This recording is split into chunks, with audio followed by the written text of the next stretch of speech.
Hello everyone, welcome to ITLS Academy। आज हमारा the production of plasmid DNA vaccines in E coli का fourth part है।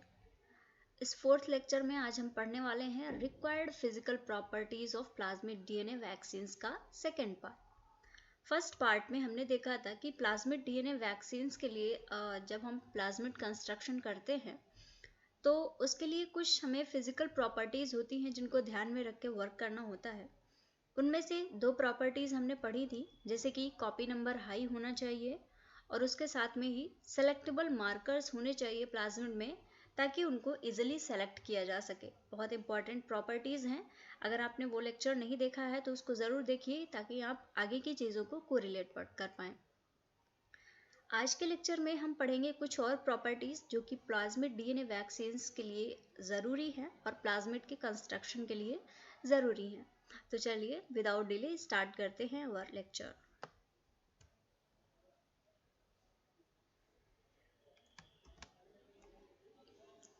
High copy number और selectable markers, ये दो properties हमने पढ़ ली थी। आज की पहली प्रॉपर्टी है eukaryotic expression of the antigen. क्या होता है इसमें? To ensure correct expression of the transgene in the eukaryotic host। Transgene का जो एक्सप्रेशन है वो करेक्ट एक्सप्रेशन करवाना है अगर यूकैरियोटिक होस्ट में, then at minimum a eukaryotic promoter, a transcription termination and a polyadenylation signal are required. कोई भी जीन है, आपने अपना जीन ऑफ इंटरेस्ट इंसर्ट करवा दिया, अब इसका एक्सप्रेशन आप जो चाहते हैं कि जो प्रोटीन बनाए ये वही प्रोटीन बना रहा है, तो इसके लिए ज़रूरी है कि एक यूकैरियोटिक प्रमोटर हो, उसमें एक ट्रांसक्रिप्शन टर्मिनेशन की साइट हो और एक पॉलीएडेनाइलेशन सिग्नल मौजूद हो। कुछ इस तरीके से आपका जीन बनेगा जिसमें कि ये आपका होगा प्रमोटर, ये टर्मिनेशन साइट होगी जिसको कि हम टर साइट भी बोलते हैं, और इसके अलावा ये पॉलीएडेनाइलेशन मतलब कि बहुत सारे ये एडेनिन यहाँ पे ऐड होते हैं, ए का पूरा लिंकेज होता है, इसको पॉलीएडेनाइलेशन साइट बोलते हैं। तो कुछ इस तरीके से जीन का स्ट्रक्चर होगा।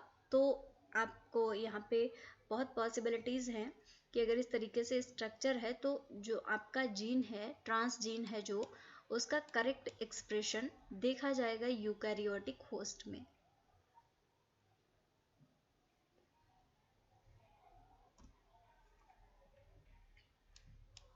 Of the multiple well-described promoters available for a recombinant gene expression in mammalian cells, mammalian cells में recombinant gene या जो आपका gene of interest है, इसी को recombinant gene को ही हम gene of interest बोलते हैं। तो मैमेलियन सेल के लिए बहुत सारे प्रोमोटर्स अवेलेबल हैं जिनको अच्छे से स्टडी किया जा सका है और ईच एंड एवरीथिंग उनके बारे में वेल अंडरस्टूड है।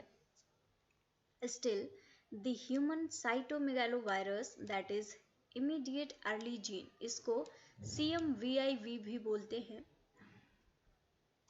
इसके अलावा सिमियन वायरस, इसको SV40 बोलते हैं। Human elongation factor EF1 alpha या इसको इलोंगेशन फैक्टर अल्फा भी बोलते हैं, and human ubiquitin C UBC are most often encountered. बहुत सारे प्रमोटर्स हैं लेकिन उनमें जो कुछ सबसे ज़्यादा स्टडीड हैं और जिन पे सबसे ज़्यादा काम होता है वो ये हैं। तो ये इंपॉर्टेंट है, कहीं भी ऑप्शन में पूछा जा सकता है कि रिकॉम्बिनेंट जीन एक्सप्रेशन के लिए मैमेलियन सेल में कौन सा ऐसा प्रमोटर है, तो इनमें से कोई ऑप्शन दे सकता है और कोई ऐसा ऑप्शन दे सकता है कि नहीं है। तो आप लोग याद रखेगा CMVIV, EF1 alpha and UBC full form भी है इनकी, cytomegalovirus, simian virus, human elongation factor. तो ये मोस्ट ऑफन एनकाउंटर्ड, सबसे ज़्यादा इन पे वर्क होता है और सबसे ज़्यादा इजिली ये अवेलेबल हैं। यहाँ पे देखिएगा SV40 प्रमोटर का दिखाया गया है कि किस तरीके से इसका जीन का स्ट्रक्चर होता है। इसमें VP1 रीजन होता है, LP1 रीजन होता है, ORI साइट होती है जो जिसको कि हम ओरिजिन ऑफ रेप्लिकेशन बोलते हैं। इसके अलावा स्मॉल टैग, लार्ज टैग, ये सारी चीज़ें होती हैं। इको R1 इसमें रेस्ट्रिक्शन साइट होती है। रेस्ट्रिक्शन साइट वो साइट जहाँ से आप इसको कट कर सकते हैं। तो कुछ इस तरीके का SV40 का स्ट्रक्चर होता है। देख लीजिए, इसी तरीके से बाकी भी स्ट्रक्चर्स होते हैं। तो ये तो एक मैंने बस जस्ट आपको विजुअलाइज करवाने के लिए डाला है, जो कि हमने इधर पढ़ा था। सिमिनियन वायरस का प्रमोटर जो होता है SV40 का, उसी का यहाँ पे दिखाया गया है स्ट्रक्चर। इसके अलावा बाकी जो चीज़ें हैं, अगर आप चाहते हैं तो इनको भी आप सर्च करके देख सकते हैं। गूगल पे सारी चीज़ें अवेलेबल हैं। मैं जो चीज़ें ज़रूरी हैं वो पढ़ाती हूँ, और आपको इसके अलावा जो एक विजुअलाइजेशन ज़रूरी होता है, तो विजुअलाइजेशन के लिए मैंने ये इमेज डाली हुई है SV40 का प्रमोटर। ये सारे रीजन्स हैं, VP रीजन है, LP रीजन है, VP2 है, VP3 है। देख सकते हैं आप किस तरीके से रीजन्स हैं, उनके पर्टिकुलर नाम भी दिए हैं, सेगमेंटेशन के आधार पे भी नाम होते हैं कुछ। चलिए अब देखते हैं plasmid backbone, immunostimulatory and transgene expression enhancement.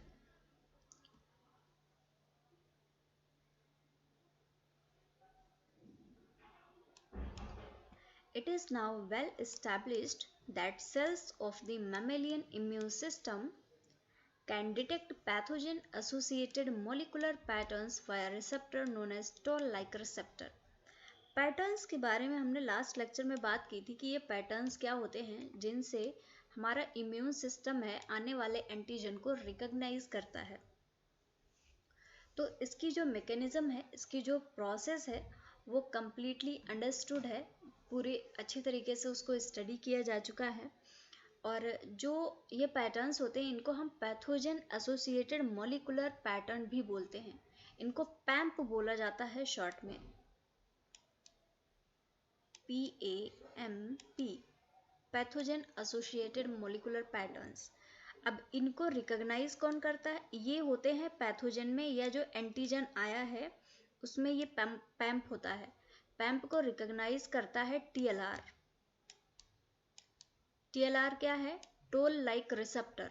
Toll like receptor का नाम टोल लाइक क्यों है, ये हम प्रीवियस लेक्चर में डिस्कस कर चुके हैं, तो इसके लिए आप वो लेक्चर देखिए। तो टोल लाइक रिसेप्टर आता है, पैथोजन को रिकॉग्नाइज करता है, और कैसे? पैथोजन एसोसिएटेड मॉलिकुलर पैटर्न्स के through. These receptors expressed on dendritic and B cells। ये जो रिसेप्टर्स होते हैं TLRs, ये कहाँ प्रेजेंट होते हैं? Dendritic sales. डेंड्राइटिक सेल क्या है? एक प्रकार का एंटीजन प्रेजेंटिंग सेल है। तो एंटीजन प्रेजेंटिंग सेल पे होता है, इसके साथ ही साथ B सेल्स पे भी प्रेजेंट होता है। For example, active cytokine secretion which modulates the immune response. Active cytokine का सिक्रीशन होता है, वो कब होता है? जब एंटीजन कोई आया, इसको रिकॉग्नाइज कर लिया गया टोल लाइक रिसेप्टर के द्वारा। टोल लाइक रिसेप्टर ने क्या किया? इम्यून सिस्टम को एक्टिवेट कर दिया। इम्यून सिस्टम ने क्या किया? साइटोकाइंस का सिक्रीशन करवा दिया। और साइटोकाइन क्या करते हैं? ये इम्यून सिस्टम को मॉड्यूलेट करते हैं, इम्यून सिस्टम को इन्हेंस करते हैं, ताकि उस एंटीजन के अगेंस्ट फाइट कर सके हमारा इम्यून सिस्टम। तो कुछ इस तरीके से टोल लाइक रिसेप्टर्स वर्क करते हैं पैथोजन एसोसिएटेड मॉलिकुलर पैटर्न्स को रिकॉग्नाइज करने के लिए।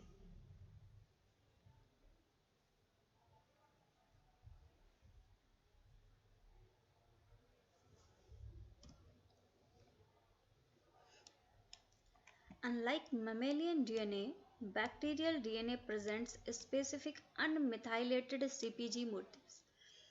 mammalian DNA जो होता है, mammalian DNA में क्या होता है? मिथाइलेटेड CpG, ये अनमिथाइलेटेड CpG मोटिव्स नहीं प्रेजेंट होते हैं। लेकिन जो बैक्टीरियल DNA होता है, इसमें अनमिथाइलेटेड CpG मोटिव्स प्रेजेंट होते हैं। ये क्या है? have been shown specifically to activate the TLR9 associated pathway। अब ये जो अनमिथाइलेटेड CpG होते हैं, इनको समटाइम CpG आइलैंड भी बोला जाता है। ये एक्टिवेट करते हैं TLR9 टोल लाइक रिसेप्टर 9 एक TLR का ही पार्ट है, टोल लाइक रिसेप्टर का ही एक पार्ट है।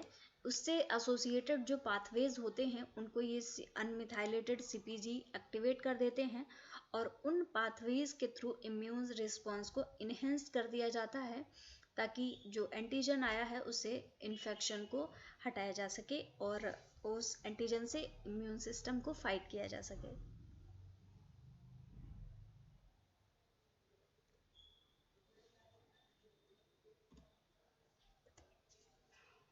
यहाँ पे देख सकते हैं, यहाँ पे DNA प्लाज्मिड वेक्टर का एक डायग्राम दिखाया गया है। बैक्टीरियल रेप्लिकेशन और यूकैरियोटिक एक्सप्रेशन दोनों चीज़ें यहाँ पे दिखाई गई हैं। इसमें आपको क्या क्या चाहिए होता है? फर्स्टली आपको ओरिजिन ऑफ रेप्लिकेशन चाहिए होता है, सेलेक्टेबल मार्कर चाहिए होते हैं। Most of the time antibiotic resistance हम लोग लेते हैं, लेकिन इसके अलावा भी बहुत सारे सेलेक्टेबल मार्कर्स हो सकते हैं। यहाँ पे बैकबोन होती है विद एलिवेटेड CpG मोटिव्स भी होते हैं। ये सारी चीज़ें ये बैक्टीरियल रेप्लिकेशन के लिए ज़रूरी होती हैं। लेकिन अगर बात करते हैं यूकैरियोट में इसका एक्सप्रेशन करने के लिए, तो यूकैरियोट्स में इसके एक्सप्रेशन के लिए ज़रूरी होता है प्रमोटर, एंटीजन कोडिंग रीजन और terminator element and polyadenylation signal. जैसे कि मैंने अभी आपको जीन बना के बताया था कि यहाँ पे आपका प्रमोटर होना चाहिए, यहाँ पे टर्मिनेशन रीजन होना चाहिए और यहाँ पे पॉली एडेनाइलेशन साइट होने चाहिए जिसमें कि बहुत सारे एडेनिन जुड़े रहते हैं। तो ये डिफरेंस होता है बैक्टीरियल रेप्लिकेशन में और यूकैरियोटिक एक्सप्रेशन में। सेलेक्टेबल मार्कर का यूज़ करते हैं आपका प्लाज्मिड जिसमें आपने जीन ऑफ इंटरेस्ट डाला है वो रेप्लिकेट हुआ है या नहीं, इसको पता करने के लिए। ओरिजिन ऑफ रेप्लिकेशन की ज़रूरत होती है रेप्लिकेशन को स्टार्ट करने के लिए। और ये जो CpG मोटिव्स होते हैं ये क्या करते हैं, ये आपके TLR पाथवेज को एक्टिव करते हैं, टोल लाइक रिसेप्टर के पाथवेज को एक्टिवेट कर देते हैं। और टोल लाइक रिसेप्टर क्या करते हैं, टोल लाइक रिसेप्टर जाते हैं, एंटीजन को पहचानते हैं, रिकॉग्नाइज करते हैं किसके थ्रू, पैम्प के थ्रू। पैम्प के थ्रू रिकॉग्नाइज करके ये क्या करते हैं, ये इम्यून सिस्टम को एक्टिवेट कर देते हैं, या तो APC को, एंटीजन प्रेजेंटिंग सेल को, या फिर B सेल को। अब ये इम्यून सिस्टम जब एक्टिवेट हो जाएगा क्या होगा, साइटोकाइन का सिक्रीशन होगा और साइटोकाइन क्या करेंगे, इम्यून सिस्टम को एक्टिवेट कर देंगे और इन्फेक्शन से फाइट करेंगे।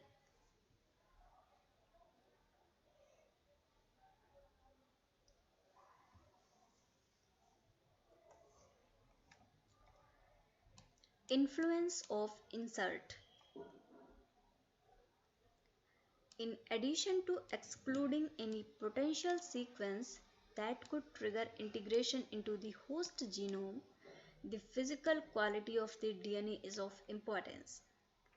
अगर कोई ऐसा पार्ट है आपके प्लाज्मिड में जिसको आपको पता है कि ये होस्ट के जीनोम से जाके इंटीग्रेशन करा सकता है, कि आपको कराना क्या है, होस्ट के DNA से ही तो आपको अपना जीन ऑफ इंटरेस्ट इंटीग्रेट कराना है। तो अगर आपको पता है कि कोई ऐसा सीक्वेंस है जो इंटीग्रेशन करा सकता है, तो DNA जो होता है ऐसा DNA, तो DNA की इम्पोर्टेंस, क्वालिटी जो होती है वो बढ़ जाती है। ZDNA structures which may originate from the cloned antigen sequence. जो ZDNA होता है एक टाइप का DNA का ही एक टाइप है जो कि राइट हैंडेड ना होके ये लेफ्ट हैंडेड हेलिक्स होता है। तो ये क्या, ये क्लोन्ड एंटीजन सीक्वेंस से ओरिजिनेट हो सकता है and should be avoided as they are unstable in E coli. और इस प्रकार के अगर कोई स्ट्रक्चर पाए जाते हैं तो इनको हटाया जा सकता है, अवॉइड किया जा सकता है, क्योंकि ये ई कोलाई के अंदर अनस्टेबल होंगे, क्योंकि जो बाइंडिंग कैपेसिटी है वो राइट हैंडेड से बाइंड करने की अगर कैपेसिटी है उसकी, तो जो ZDNA है वो लेफ्ट हैंडेड है तो ये बाइंड नहीं कर पाएगा। तो अगर ऐसा पता चलता है तो उसको पहले ही अवॉइड कर दिया जाता है ताकि जो आपका इंसर्ट है उसका कोई भी कह सकते हैं कि बुरा इफेक्ट, बुरा इन्फ्लुएंस ना पड़े।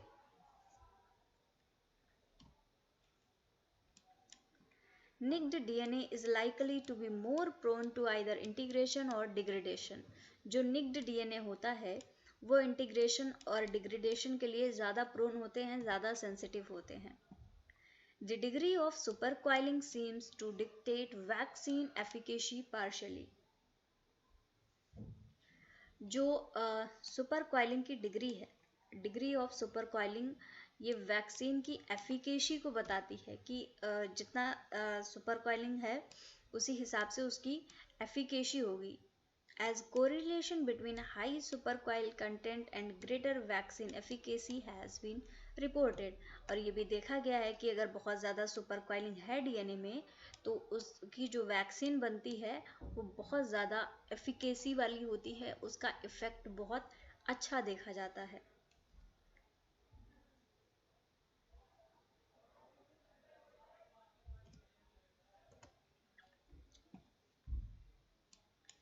The transgene insert may also influence the level of productivity.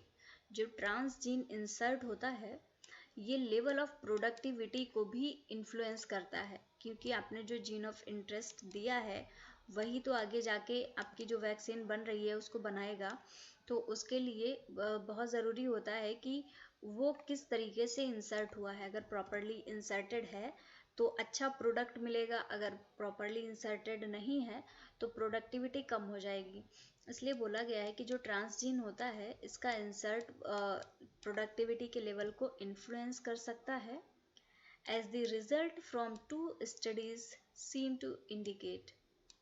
2 studies ऐसी देखी गई हैं कि जो ट्रांसजीन इंसर्ट था उसने प्रोडक्टिविटी के लेवल को इन्फ्लुएंस किया.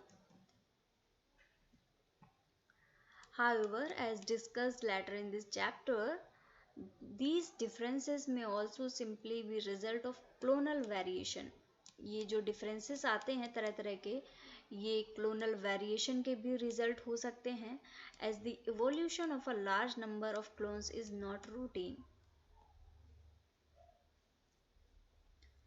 So thank you very much everyone. उम्मीद है आप लोगों को समझ में आया होगा. फिर भी अगर कोई भी डाउट है, कोई भी क्वेश्चन है तो आप कमेंट सेक्शन में कमेंट कर सकते हैं, अपने डाउट को क्लियर कर सकते हैं.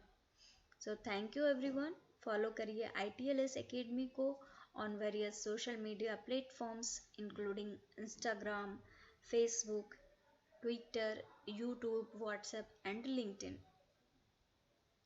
सब्सक्राइब करिए ITLS एकेडमी के यूट्यूब चैनल को और बेल आइकॉन को भी प्रेस करिए ताकि कोई भी वीडियो अपलोड हो तो आपको नोटिफिकेशन मिल सके.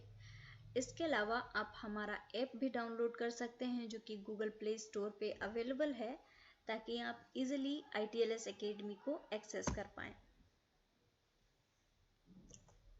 सो thank you for watching. Like this video, share and subscribe to our YouTube channel for any kind of help और क्वेरी. अगर कोई आपका क्वेश्चन है या कोर्स को ज्वाइन करना चाहते हैं या किसी अदर क्वेश्चन है कोई भी, तो उसके लिए आप हमारे हेल्पलाइन नंबर पे कॉल कर सकते हैं जो कि है 7080833450. या फिर हमारी वेबसाइट से भी आप इंफॉर्मेशन ले सकते हैं. विजिट कर सकते हैं www.itlsacademy.com और यहाँ से भी जाके आप कोर्स को ज्वाइन कर सकते हैं, या इसके अलावा कोई भी क्वेरी है तो वहाँ पर भी आप पूछ सकते हैं. So again thank you very much everyone. Thank you for watching this session.